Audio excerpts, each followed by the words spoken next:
Hello and welcome. This is Japan, and we got Vengeance Day coming up this weekend, Saturday night to be in particular, which is pretty close. I wanted to wait until NXT was aired on Tuesday because they were gonna throw some stuff at us, and they did. So I'm glad I waited and I got this video out too soon.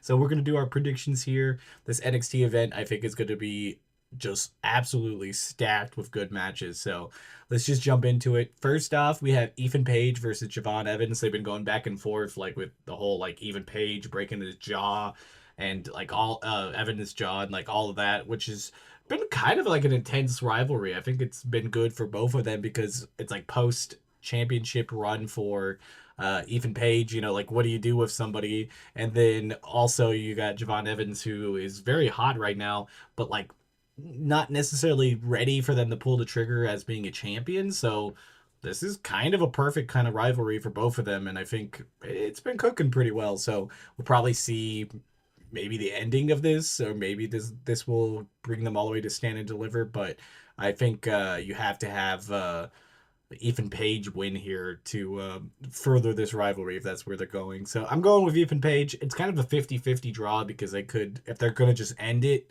then, they can end it with Javon winning. I think that's what they're going to end the rivalry at one point with Javon winning, but I don't think this is the time that they do it. But we will see.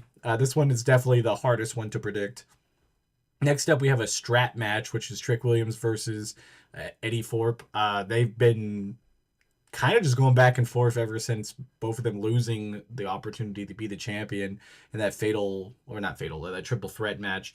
Uh, it's been a decent rivalry. I don't see anywhere that Trick will lose this one. That's a crazy thing. He's already taken a couple L's this year and lost the title. I can't see him then losing to Eddie Thorpe. No offense against Eddie Thorpe, but they're not on the same level. So Trick Williams wins here, but it's going to be a brutal match anytime you have that strap involved.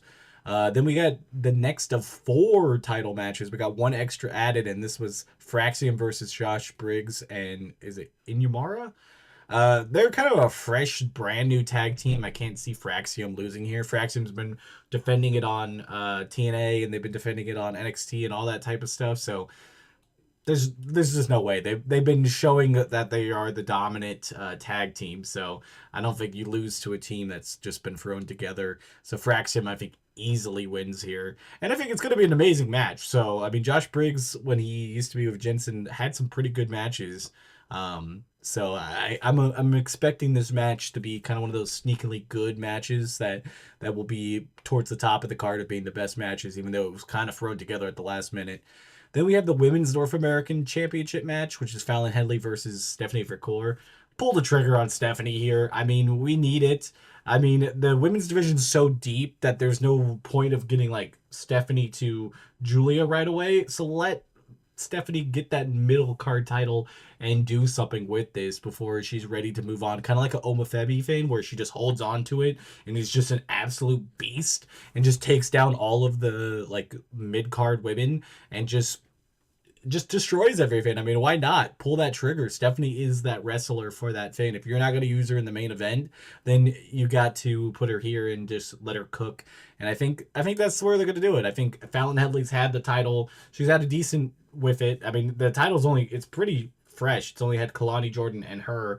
And so I feel like you got to put it to somebody who's going to make that title exciting and have like the must see matches every single time it's out there. And I think Stephanie is the one to do it. And I think she's kind of had the back and forth that she needs to win here because I don't think there's going to be a rematch anywhere down the line. Then we have the NXT Women's Championship match, which is probably going to be the most loaded, craziest match of the card. Even though I have no doubt in my mind Julia retains here, but with having Bayley, Roxanne Perez, and Cora Jade in the match, because that was what was added, I think you're going to have a lot of stuff that comes from this. Obviously, Bayley being on the main roster, she's going to look good in it, but like, not that they can't have this her first rivalry be with Roxanne Perez. I wouldn't be surprised if Perez does something too crazy that she she makes Bailey attack her next week and cost her her Elimination Chamber match, or just gets into the Elimination Chamber and even cooks even there. If Roxanne Perez, before she gets to the main roster, has 3 Royal Rumble appearances and a Elimination Chamber appearance, that is one hell of a start to your career, because she is, again, not on the main roster as far as we know. I think they've kind of already kind of formulated that she's going to be on Raw right after this match. I think she's going to get called up, but kind of like Braun Breaker last year, what was like before the draft.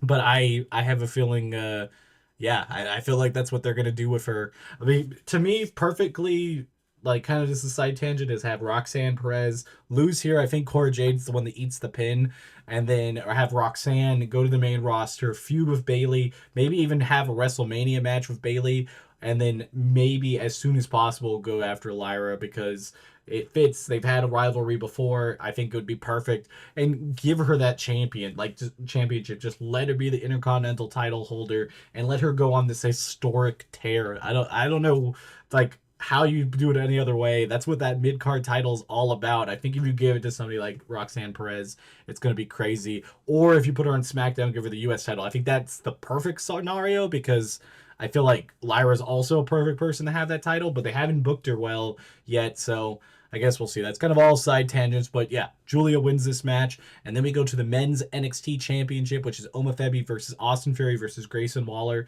I think there's going to be a lot of like them attacking Obafemi, but I think eventually they're going to have to go after each other. I think this match is going to be really good. 2 main roster guys against Obafemi. That should really tell you what kind of talent that they believe Obafemi is, which I completely back up. But like, he's going against 2 main roster people. Austin Theory is a former United States champion and Money in the Bank champion, and they're both former tag team champions. So like, those are all crazy things. Like, that is not something to just bat your eye at. Like, that's kind of cool that Omofebi gets that opportunity to go after some big dogs to really cement the starting of his reign. And I think his reign is going to be amazing. I mean, whoever ends up taking him out, if it's Ricky Stark or whatever they're going to do with other people coming in, it is crazy that this is what he's dealing with right now, and I'm all down. Obviously, Obafemi wins here, and it's gonna be a good match. I think this card's gonna be really good. I'm really excited for it, though. I got to be honest. I've noticed this with NXT. The cards that I'm most excited for are the ones that are not as good, and the ones that I think that are going to be throwaways are going to be ones that are bad. So I don't know, maybe I should change it up a little bit. It's hard to say this one's going to be bad because of how many. I mean, we get 4 title matches and 2 just like heavy storyline Vengeance matches, which is perfect for Vengeance Day. So I guess we'll see how it goes. Until next time, this has been Japan. Bye, guys.